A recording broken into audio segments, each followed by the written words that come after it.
Isaías capítulo 40. Não sabes? Não ouviste que o eterno Deus, o Senhor, o Criador dos fins da terra, nem se cansa nem se fatiga? É insondável o seu entendimento. Dá força ao cansado e multiplica as forças ao que não tem nenhum vigor. Os jovens se cansarão e se fatigarão, e os moços certamente cairão, mas os que esperam no Senhor renovarão as forças. Subirão com asas como águias. Correrão e não se cansarão. Caminharão e não se fatigarão.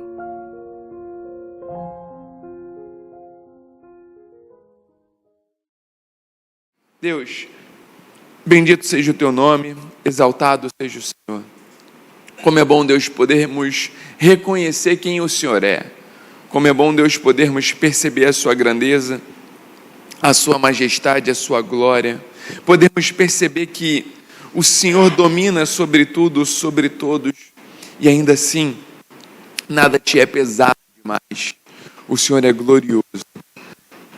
Então, Pai, em nome de Jesus, nos ensina a percebermos o ritmo da criação, o ritmo que o Senhor colocou para as nossas vidas, e a conduzir a nossa vida debaixo da Tua proteção, da Tua graça e da Tua misericórdia. Renova-nos, Deus, em nome de Jesus é o que pedimos. Amém. Deixa eu tentar trazer um pouquinho do contexto de Isaías para vocês.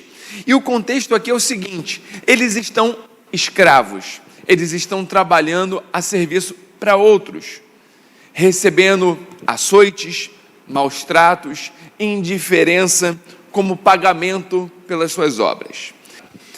Aqui, o contexto deles é que eles estão cansados espiritualmente. O desânimo tomou conta.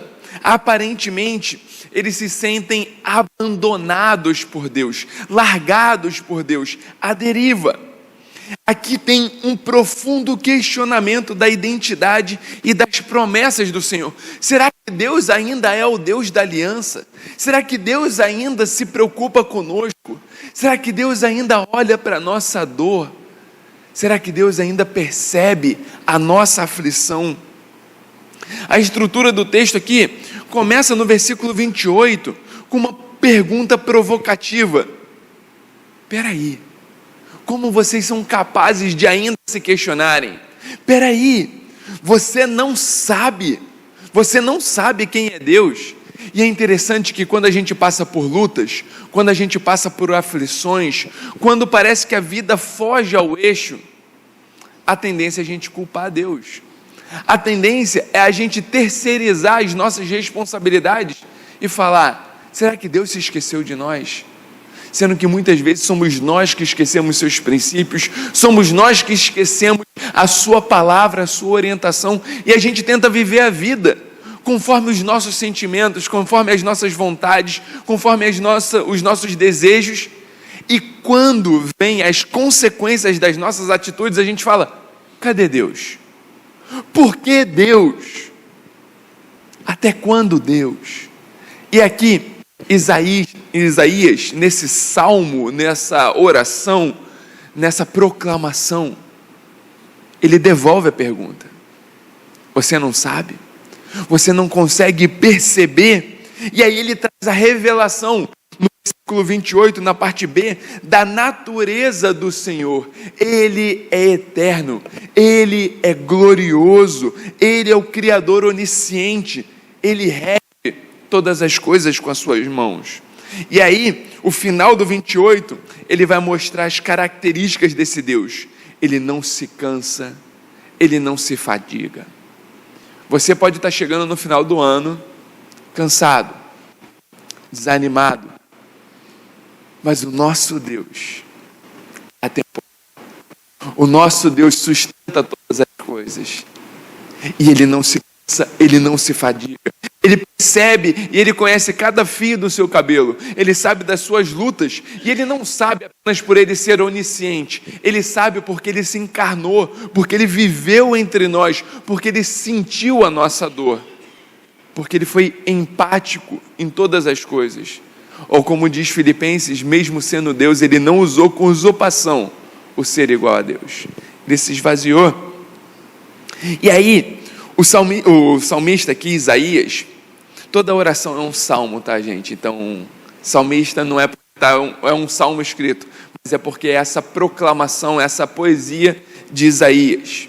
Então aqui tem um contraste com a fraqueza humana. Se Deus, por um lado, ele não se cansa, ele não se fadiga, por outro, a gente cansa, a gente tropeça, a gente cai. E a solução vem no versículo 30 e 31. Espera no Senhor, confia ativamente. A palavra aqui é renovar, é trocar, é uma transformação radical. Não é uma mera restauração. Desse modo, deixa eu tentar trazer agora para as nossas vidas. Quantas vezes o seu celular descarrega num dia? Se o seu celular for aquele iPhone um pouquinho mais antigo, cada vez que você olha para ele acaba a bateria, já percebeu? Tem vezes só de você falar o nome dele já acaba a bateria. E tem uma pesquisa, é engraçado porque o povo faz pesquisa para tudo, né? Daqui a pouco eles vão fazer pesquisa, por que eles fazem tanta pesquisa? Mas em 2024 foi feita uma pesquisa e foi descoberto que o brasileiro acessa o seu celular, em média, num dia, 150 vezes. 150 vezes a gente pega o nosso celular e a gente olha. Porque, assim, se a gente não olhar, pode ter estourado a Terceira Guerra Mundial. Porque se a gente não olhar, algo tenebroso ou maravilhoso pode ter acontecido. Você pode ter ganho na Mega Sena sem nem mesmo ter jogado, mas você não sabe porque você não olhou no celular. Imagina, mulheres, o seu marido olhando para você como ele olha para o celular. Você ia ser para sempre apaixonada. Imagina ele cuidando de você como ele cuida de um celular. Se cai no chão daquele desespero. Olha, passa álcool em gel para deixar tudo bonitinho. Cuida, zela. 150 vezes a gente pega aqui para a gente mexer. E a gente percebe que a bateria passa rápido demais. Agora, existe uma bateria que é mais importante que essa, que é da tua vida. E hoje, o nosso objetivo aqui é falar sobre como recarregá-la. Como que ela está descarregada, mas como agora em Cristo eu posso ser renovado por Ele. E por que isso é importante? Porque a gente vive numa pressão profissional, num desejo de ter uma carreira consolidada, num desejo de agradar cliente, paciente, funcionários, fornecedores, patrão, colega de trabalho. Enfim, tem todo um peso à nossa volta que exige de nós. Além disso, exige questões financeiras, responsabilidades financeiras. Filho é um negócio que eu brinco, né? Que passa 18 anos dando gasto. Quando você acha que vai começar a dar lucro, vai embora. Então, é só responsabilidade financeira. É você pensar, primeiro, troca de fralda. Gente, como que troca de fralda? Misericórdia. Aí depois, quando acaba a fralda, parece que liga uma outra chave e fala assim, agora eu vou comer o tanto que eu gastei em fralda. E aí gasta. E aí você fala assim, não, agora passou uma fase. Aí vai para a faculdade. E aí tem gasto. Você pode passar na federal. Você fala assim, não, passou na federal, não tem gasto. Eles arrumam um jeito de gastar. Então, é responsabilidade financeira. E quem já tem filho criado, aí tem uma outra responsabilidade, cuidar dos pais idosos. Você falou, filho foi embora, agora eu tenho dinheiro. Não, agora você cuida dos pais. Então, você tem problema financeiro, você tem que lidar com a carreira, só que você também tem um questionamento de legado. Será que eu consegui vencer? Ou eu só sobrevivi até aqui? Será que eu estou deixando uma marca para as gerações futuras?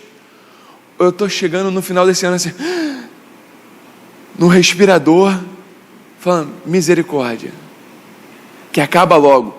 Antes você orava falando assim, Maranata, vem Senhor Jesus, porque você queria ir para a glória. Agora, só morrendo já está bom.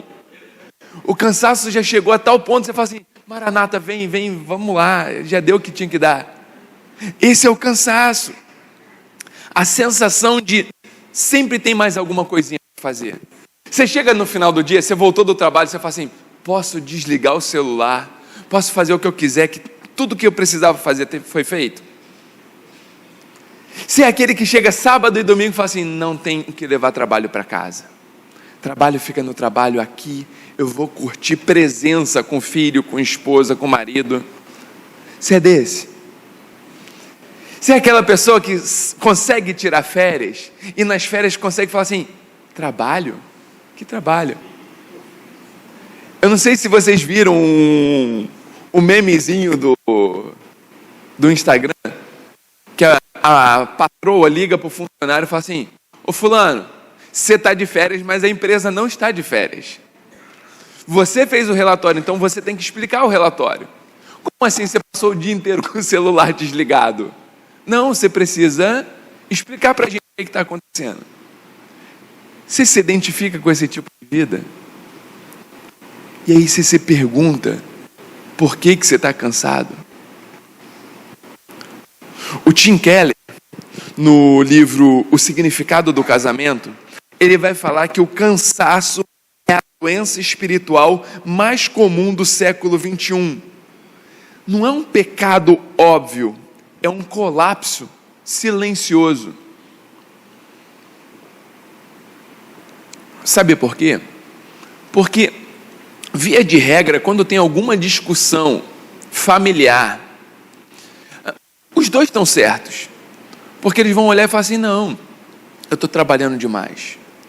Eu estou cansado demais. E aí a gente vai negligenciando o básico. A gente não sabe por que os nossos filhos não querem conversar mais com a gente. Mas qual foi o tempo de dedicação dado a eles? Qual foi a prática da presença com eles? A gente olha e fala assim, parece que são dois estranhos dentro de casa. Mas às vezes o cansaço foi dominando a troca, a conversa, a presença, o estar ali. E o convite é para que a gente se arrependa. Se arrependa desse pecado. Se arrependa dessa prática silenciosa que tem dominado a nossa mente e nosso coração. Voltando ao texto, a pergunta continua. Você não sabe? Você não percebe? E talvez uma outra pergunta que possa vir derivada dessa é, você reconhece os sintomas? Você percebe para onde você tem caminhado? Onde tem rumado a sua vida? Deixa eu tentar trazer alguns diagnósticos aqui. Primeiro diagnóstico, o cansaço que não é físico. Você até consegue dormir 8 horas, mas acorda cansado. Qual que é a razão? A gente anda carregando responsabilidades que Deus nunca pediu que a gente carregasse. Eu não sei se você percebeu, mas nós brasileiros, nós temos uma incrível dificuldade de dizer não. Não, Tiago, eu falo não. Você fala não para o seu filho, para a sua esposa ou para o seu marido. Para os de fora, a gente tem uma tremenda dificuldade de dizer não. Às vezes a sua vida está abarrotada. Aí liga um primo que você nem lembrava mais que existia e fala assim, tem como você fazer um favor para mim? Você fala, lógico. Aí você fala depois, por que eu disse sim? É um medo tremendo de desagradar. É um medo tremendo que as pessoas olhem e falem assim, fulano é tal coisa. E aí a gente não consegue dizer não. A gente vive na trigonometria do caos, já viu? O que é a trigonometria do caos? Pensa num quadrante. De um lado tem urgente, do outro lado tem importante. Ou a gente vive no quadrante do urgente e importante, ou seja, a gente vive apagando fogo. Já percebeu que a sua agenda é dominada por coisas que antes você tinha 5 meses de prazo. Mas você olhou e falou assim, com 2 dias eu dou conta. Para os jovens adolescentes, com 2 dias eu consigo estudar para a prova e tirar 10. Aí você tira 6 e fala assim, tá bom, almejei o topo, passei. No trabalho, você fala assim, não, o prazo tá bom. E vai chegando, você fala assim, não, mas ainda tá bom. Aí você fala, não, tá desesperador, mas ainda dá para aguentar um pouquinho mais. E aí quando estoura, você fala, não, agora eu vou fazer. Aí faz, aí você fala, não, é porque eu não tive tempo suficiente. Urgente e importante. Quando sai disso, a gente vai para o urgente com importância zero, que é a agenda de outras pessoas. A outra pessoa liga para você e fala assim, isso é urgente. Aí você fala, não, pode deixar que eu faço. Aí você para e fala assim, urgente para quem? Não tem importância nenhuma para mim, mas você está fazendo agenda de outros. E aí quando você cansa, para onde você vai? Para aquilo que é nem urgente, nem importante. Que é rede social, que é ficar no videogame, que é ficar jogando aquele joguinho de bloquinho. Minha mãe é fanática no Candy Crush, nem sei se isso existe ainda. E aí a gente fala, nossa, eu estou tão cansado. Porque a gente tem vivido nessa trigonometria do caos. Isaías vai falar, os moços se cansam e se fadigam. Até os jovens se cansam. Imagina nós. Ou melhor, vamos lá. Até nós jovens nos cansamos, imagina vocês. A questão é, a gente está vivendo uma rotina que gera cansaço. O segundo diagnóstico, a ilusão da suficiência pessoal.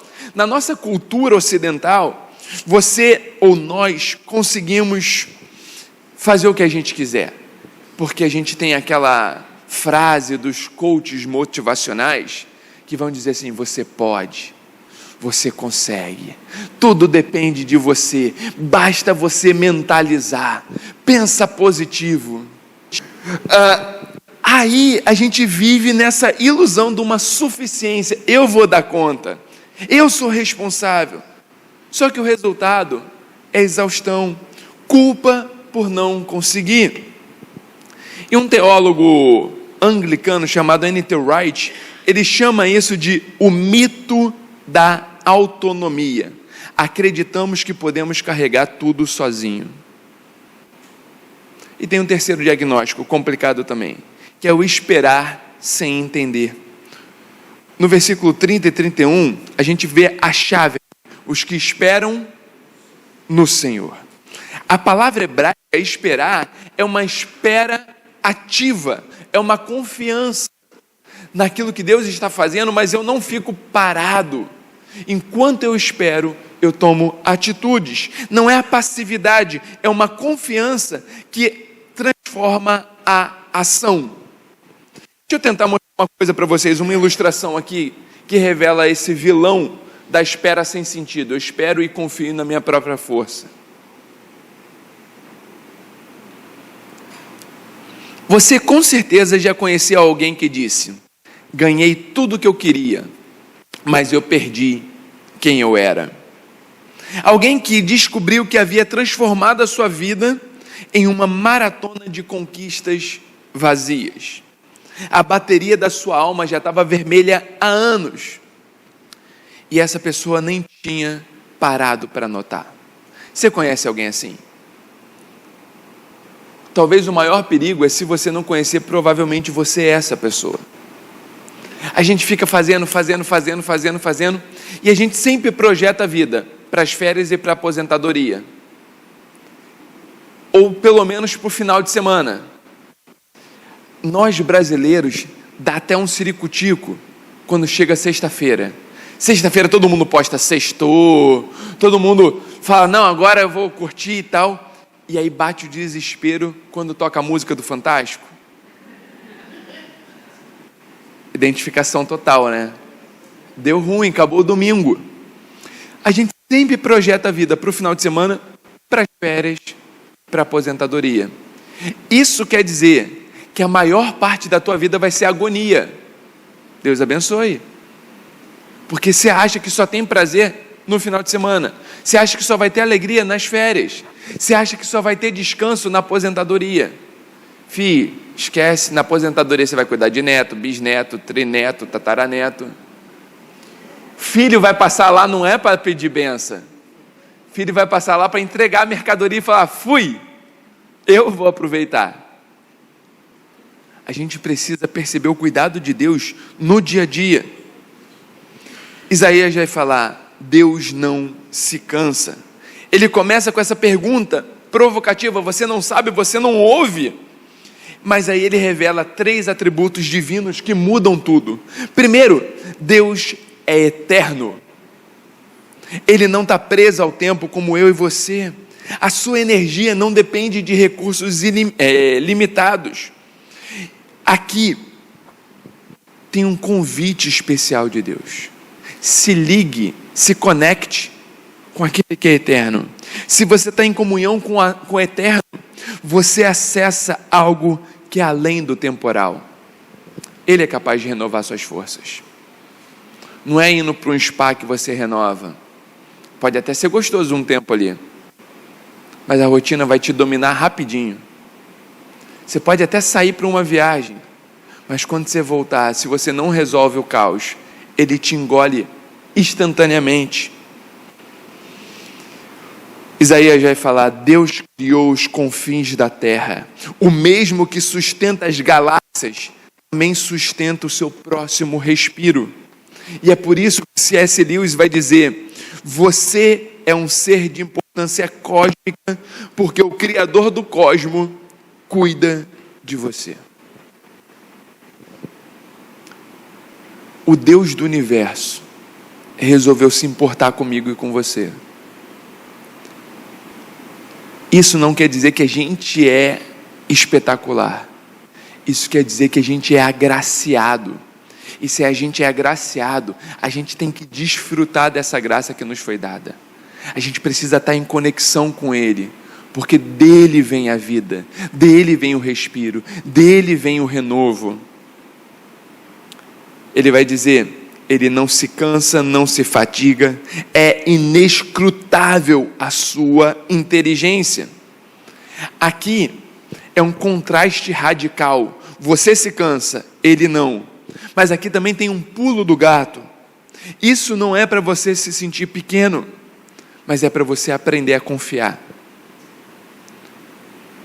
Isaías não está querendo bater nos orgulhosos, nem ter autocomiseração dos vitimistas. Isaías está te chamando para um caminho de dependência, para um caminho de confiança, para um caminho de entrega. É você entregar teus sentimentos a Deus. É você entregar a tua vida para Deus, é você entregar os teus recursos para Deus, é você entregar a inteireza do seu ser para Deus e falar: Pai, toma conta, porque eu sozinho não dou conta. Pai, toma conta, porque tem muitos fantasmas me assombrando, tem muitos esqueletos no armário, e eu tenho medo de acessá-los. Tem muitos traumas que foram sendo construídos ao longo dos anos, situações hostis, situações adversas. Eu sozinho não dou conta. Foi diante dessa plateia que Jesus disse: venham a mim, todos os que estão cansados. Ali, há 2000 anos atrás quase, ele falou, e eu imagino, se ele fosse assim, um dos pregadores modernos, ele falaria assim: levanta a mão quem está cansado. Não ia ter um, talvez só um que estava tão cansado que não prestou atenção na pergunta. Ao restante, todo mundo ia levantar a mão. 2000 anos se passaram, e se essa pergunta for feita, será que tem alguém que não levanta a mão? Será que tem alguém que pode olhar e falar assim: Tiago, eu descobri o segredo da vida, eu escutei aquela música, eu coloquei ela em prática, ando devagar porque já tive pressa, carrego esse sorriso porque já chorei demais, agora eu aprendi o ritmo da vida.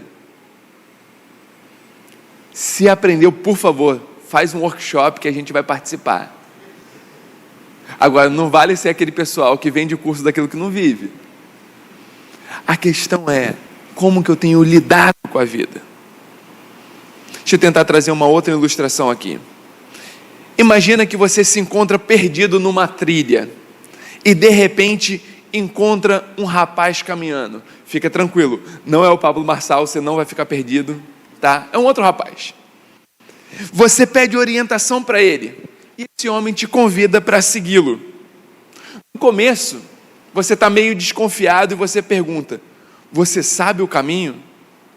E ele te responde: eu nasci aqui, eu conheço cada curva. Você vai ficar mais tranquilo, não vai? Por que então, com Deus que conhece toda a nossa história, que conhece cada centímetro da nossa vida, e Ele fala, eu estou aqui, você não sabe? Por que a gente tem dificuldade em confiar? Por que esse Deus que conhece cada fio do nosso cabelo, para alguns Ele conhece mais, para outros menos, mas esse Deus que conhece cada célula do seu corpo, e Ele te fala, eu estou aqui, eu estou presente. Por que a gente tem dificuldade em confiar nele? A gente tem dificuldade em depender dele. Por que a gente tem dificuldade em seguir os seus caminhos? Ele fala, eu que pensamentos tenho a vosso respeito, pensamentos de paz. Se ele tem pensamento de paz, por que eu não confio e deposito nele a minha história? Sabe quando que o cansaço vem? O cansaço vem quando você acha que você é responsável por tudo. O repouso vem quando você lembra que há alguém que está acordado, já sabe o final da história e já venceu. Os moços se cansam e se fadigam, até os jovens tropeçam e caem. Aqui, Isaías não quer mostrar a sua fraqueza, ele quer mostrar a condição humana. Até os mais fortes têm limites. Aqui, Isaías está legitimando o seu cansaço. Ele não está condenando você por estar cansado, mas ele vai dizer o seguinte: os que esperam no Senhor renovam as suas forças, sobem com asas como águias, correm e não se cansam, caminham e não se fatigam. O ponto central é aprender a esperar, e não é esperar sem fazer nada. O Emílio Garófalo, ele vai dizer que o verbo esperar, ele é um verbo ativo, que significa confiar intensamente, reorientar a sua vida e esperar com paciência e confiança que Deus vai agir. Sabe o que isso quer dizer? Que você tem que parar de orar pelo óbvio. Ah, Senhor, eu estou orando para ver se eu perdoo. Preciso orar não, já dei a resposta. Eu estou orando porque tem gente que é difícil de amar. Para de orar, filho. Não estou pedindo para você orar por isso não. Ah, eu estou orando porque eu estou gastando mais do que eu tenho. Essa aqui eu acho que todo mundo está orando. Mas tem coisa que oração não resolve. Aqui a espera é reorientação de vida. Não dá para você orar por algo e fazer algo totalmente diferente. É você falar, Senhor, eu te entrego tudo, mas deixa que eu cuido. Eu já contei isso aqui que um amigo meu me falou lá em Ourinhos, e eu achei fantástico. Ele fala assim, o cristão é igual um nadador. Ele entra de corpo inteiro, mas ele deixa a carteira do lado de fora.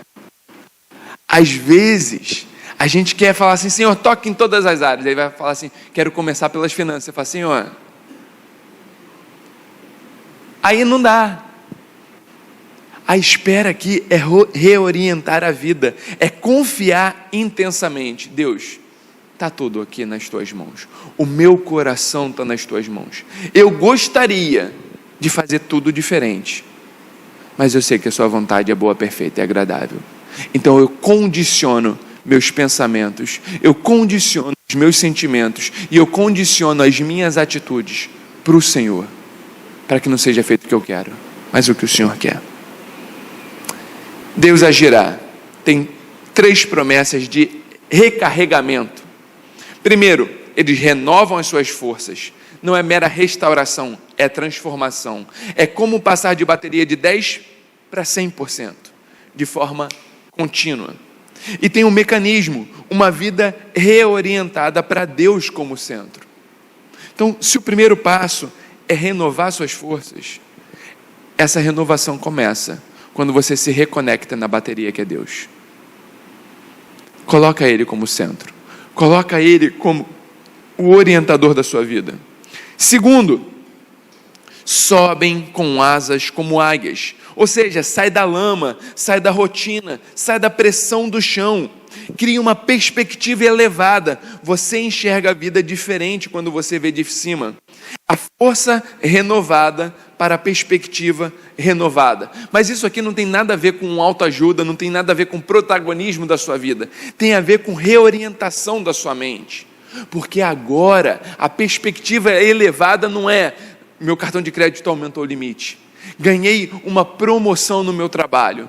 Não é isso. Essa perspectiva elevada é: agora a minha mente é de Cristo.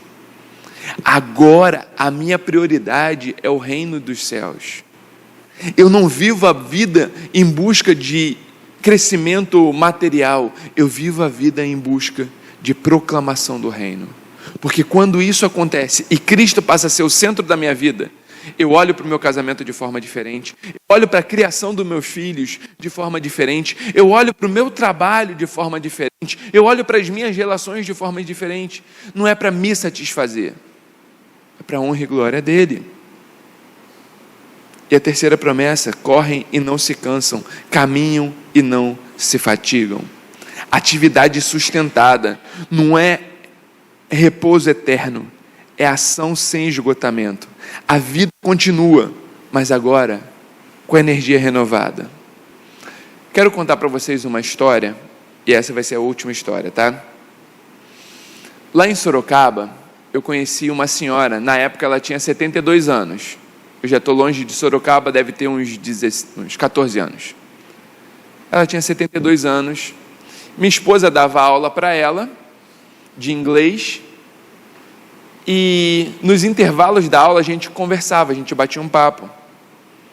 E uma vez a nossa conversa foi ela abrindo o coração, ela dizendo assim: Tiago, por 17 anos eu cuidei de pessoas com Alzheimer.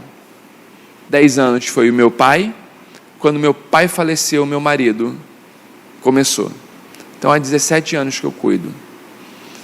Aí ela falou assim: agora que eu não tenho nem o meu pai, nem o meu marido, eu faço viagem, eu faço alguns passeios, mas a vida não é a mesma coisa.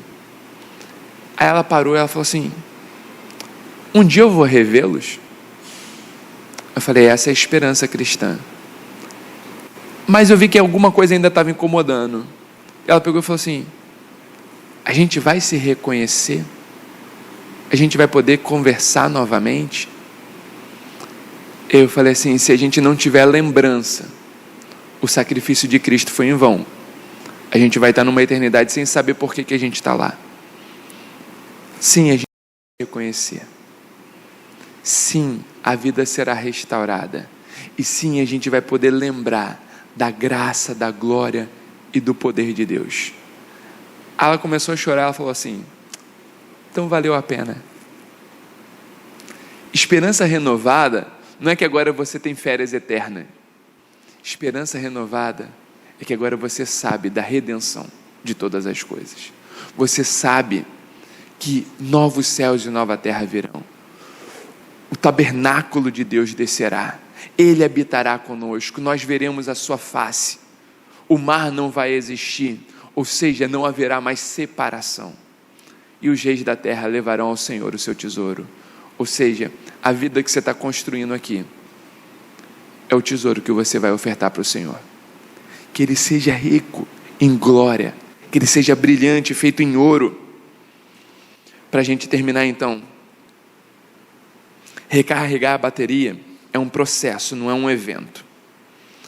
Exige você reconhecer que você não é o responsável por tudo. É Deus quem sustenta o universo. Você é convidado a participar.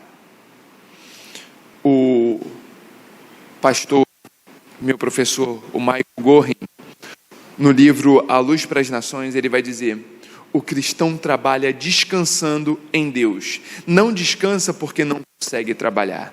Ou, em outras palavras, eu trabalho para a glória de Deus. Eu sou por Ele restaurado, porque Ele está comigo em todo o processo. A aplicação concreta disso é: que responsabilidade você carrega que Deus nunca te pediu para carregar? Qual que é o fardo que você está carregando que Deus já falou para você largar há muito tempo? Você está fazendo o que você faz para agradar outras pessoas?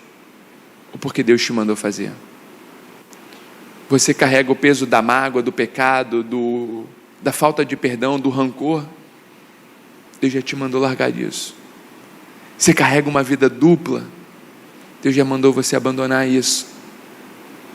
Você carrega uma vida financeira desorganizada? Deus já te pediu para reorganizar essa situação. Qual é a área da tua vida que você precisa reorganizar para a glória do Senhor? Ore. Deus, isso está com você, não está comigo. Além disso, reoriente a sua esperança.